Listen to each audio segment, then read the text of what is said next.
Graça e paz, shalom a todos os amados irmãos ouvintes. Eu quero falar mais uma vez aqui, dando continuidade àquele primeiro vídeo sobre a divindade de Cristo, que, como nós dissemos, devemos abrir mão de toda a filosofia humana e toda a linha de pensamento humano, porque nós estamos falando de algo sobrenatural, algo que está acima do nosso entendimento. Porque se a natureza divina pudesse ser explicada à luz da filosofia humana, então Deus não seria Deus. Então, quando nós nos deparamos com certas dificuldades de entendimento sobre este assunto, nós devemos reconhecer realmente que estamos lidando com um Deus todo-poderoso, com um Deus que está acima de todo o universo, de toda a criação, de tudo aquilo que existe em toda a terra e todo o universo.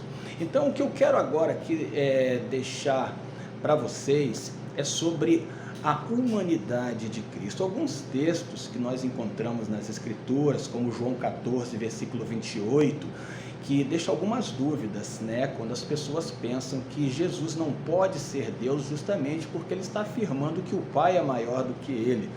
Que quando ele diz assim, se me amasses, alegrar-vos-ias por eu partir para o Pai, porque o Pai é maior do que eu. Quando nós lemos Hebreus capítulo 2, versículo 7, diz que ele fez-se pouco menor que os anjos. Fez-se pouco, lembrem-se disso, fez-se pouco.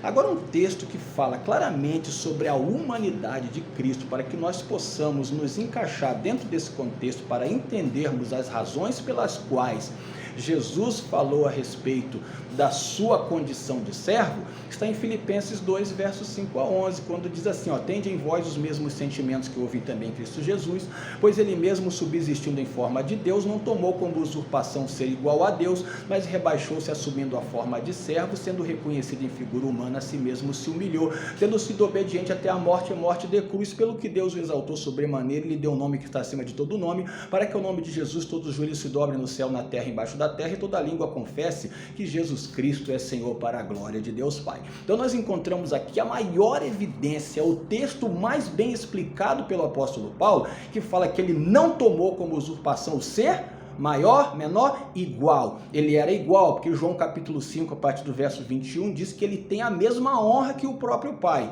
Então nós não devemos honrar mais o Filho do que o Pai, muito embora ambos sejam numa só essência divina. João capítulo 10, versículo 30 diz isso claramente. Então, quando nós nos deparamos com este texto, ele assumiu a forma de servo, ou seja, ele não era naturalmente servo, sendo reconhecido em figura humana, ou seja, ele sempre foi Deus desde a eternidade, como João 8,58 diz que antes que Abraão existisse, eu sou. Este eu sou é o mesmo lá de Êxodo capítulo 3, versículo 12 ao 14, quando Deus fala, quando tu te deparares com o faraó, diz que o eu sou te enviou lá na sarça ardente. Então aquela aparição da sarça ardente era a manifestação do próprio Cristo em sua divindade, dizendo que eu sou.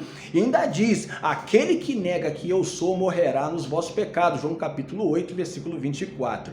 Então se você nega essa divindade de Cristo, você morrerá nos seus pecados. Infelizmente esta é a grande verdade que eu não posso deixar de falar para você. Mas quando nós nos deparamos agora com o lado oposto, quando nós saímos ali da humanidade de Cristo, do seu ato de humilhação, sujeito à morte, sujeito aos anjos, Hebreus 1,6 diz que os anjos de Deus o adorem. A palavra adorar em grego é proskeneu, a mesma palavra grega proskeneu, que não é prestar homenagem, como algumas seitas rezam ou dizem ou creem.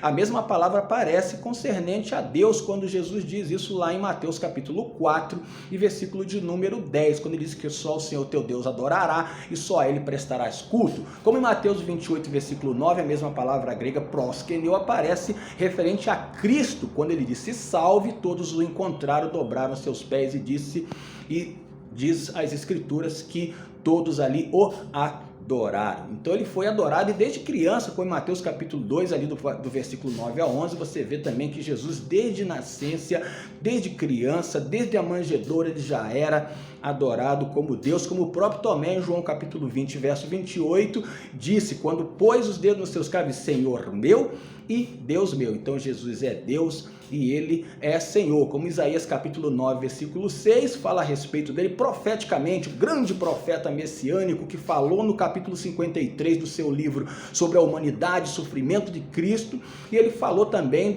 da sua divindade, os quais ele seria chamado de Deus forte, maravilhoso, conselheiro, príncipe da paz e pai da eternidade. Se ele é pai da eternidade, ele é eterno, porque Miqueias 5:2 diz: e tu, Belém Efrata, tu que és a menor dentre as cidades de Judá, de ti me sairá aquele que há de reinar em Israel, cujos dias são desde os tempos antigos, desde os dias da eternidade, desde a eternidade, dias eternos, indefinidos e incalculáveis, numa profecia do profeta menor chamado Miqueias, concernente a Cristo. Sem Cristo não há salvação, Atos 4:12, como já citamos no outro vídeo. Sem Cristo não existe redenção, porque só ele pode levar para o céu. João capítulo 14, verso 1 a 3, ele diz: não se turbe o vosso coração, crede em Deus e crede também em mim, porque na casa de meu pai há muitas moradas. Se não fosse assim, eu vos teria dito: vou preparar-vos lugar, e quando eu for vos preparar lugar, voltarei outra vez, vos levarei para mim mesmo, para que onde eu estiver, vós estejais também. Se você quer ir para o céu, Jesus te leva. Se você crê em Jesus, tu vai para o céu, porque ele é o centro de tudo. 1 Coríntios capítulo 13, versículo 11, diz que não se pode pôr nenhum outro fundamento além daquele que já for posto,